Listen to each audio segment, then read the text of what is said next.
Mapagpalang araw sa lahat. Guys, nandito po ako sa Bintuan Sam, dito po sa may National Highway, Barangay Platero, Piñang, Laguna.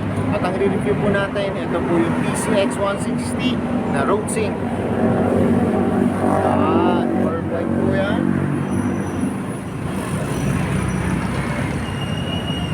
Tara, simulan natin ito review. Guys, ito po yung PCX 160 na road sync. Ayan. Una mapapansin nyo guys dito, yung ito pong handlebar nya. Ayan, yung manubela. Rear shock nya po.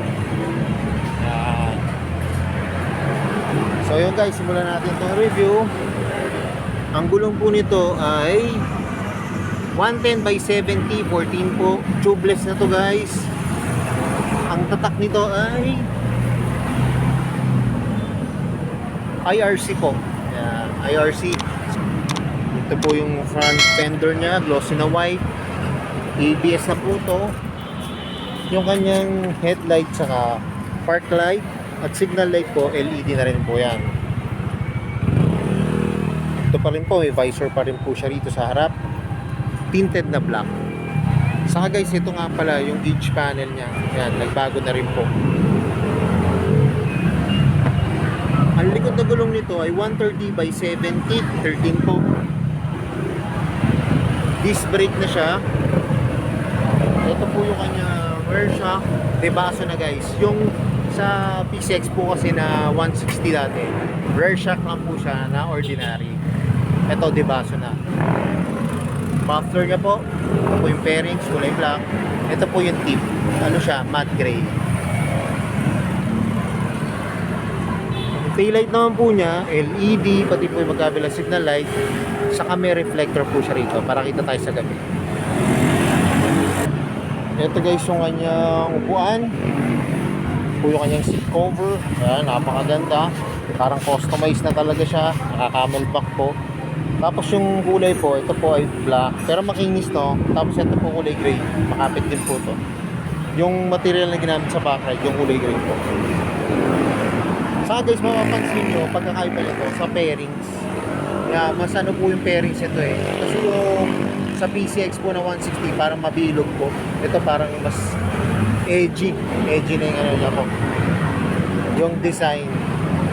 Saka guys, ito pong unit na to, may battery po. Kaya pwede po natin makita yung kanyang gauge panel. Ayan po. Guys, oh, ganda oh.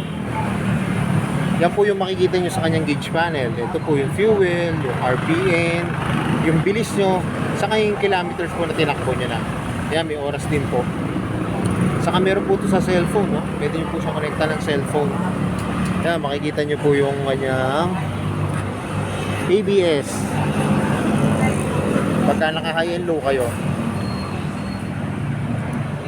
Yan, off lang po natin. Alam nyo guys, pwede siyang ano, yung kunyari naka ano po yung cellphone nyo, pwede nyo i-connect po. Para makita nyo po kung ano po ipapacheck nyo sa motor. Patayin muna po natin. Yun. Dito naman guys yung kanyang fuel. Ito yung kanyang gas cover. Yan.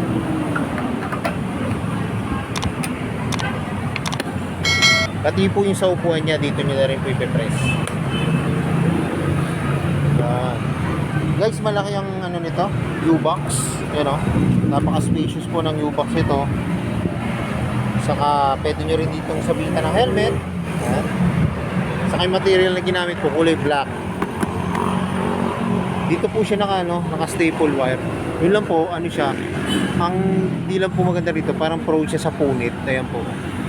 Kasi hindi po siya naka-garter eh. Maganda po sana kung naka-staple siya sa garter ng seat cover.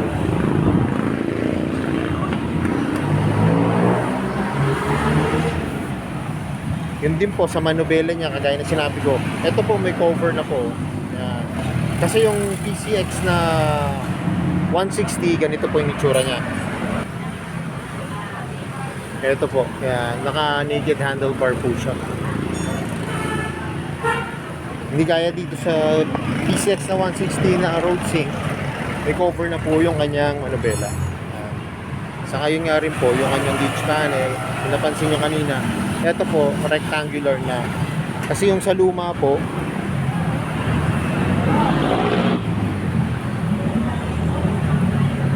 ayan po yung itsura ng luma. Pa-oval siya.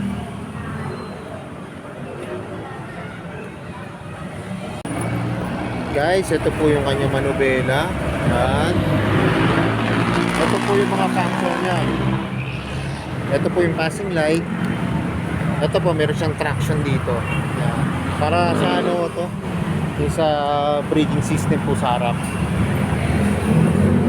Yung menu niya, yan, para po dito sa gauge panel, busina, signal, kill switch, hazard, electric start, throttle, ang lutong, pati po yung kanyang brake lever. Yun lang guys, wala po siyang kickstart. Electric start lang po siya. Kaya maganda po dito, lagi nyo po babantayan yung battery nyo po. Pero naka ano naman po ito sa gauge panel, naka labas naman po yung ano, yung palo po ng yung baterya. Saka yun nga po, kagandahan nito, meron na po siyang cover. Hindi na po siya naked handle po. At may emblem po dito ng Honda.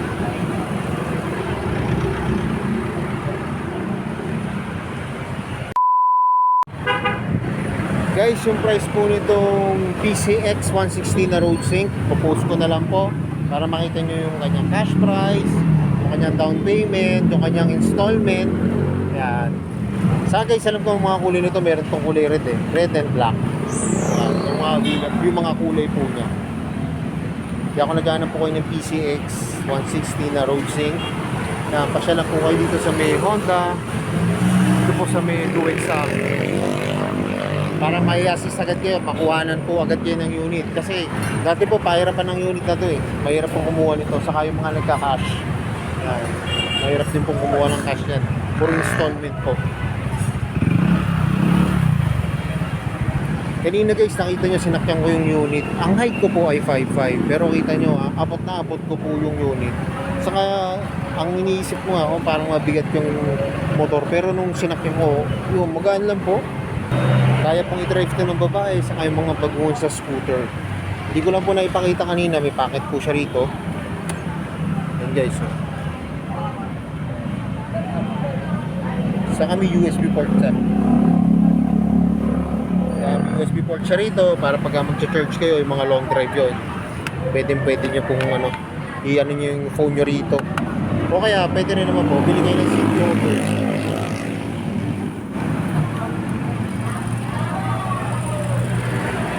Saka para sa akin, okay na okay po to yung mga mahilig mag-rides. Saka gusto nyo pang negosyo yung motor yan. Talagang kahit ano po yung karga niya rito kasi mataas ang CC niya 160 po. Kaya kahit mabibigat po na ano. So yun guys, hanggang dito na lang. Kung bago na po kayo sa aking YouTube channel, subscribe naman po. At hit ang notification bell para updated po kayo sa aking mga videos. Salamat nga po pala dito sa may Duexam, dito po sa may National Highway, Barangay Platero, Pinyang Laguna. At nare-review ko po yung mga motor.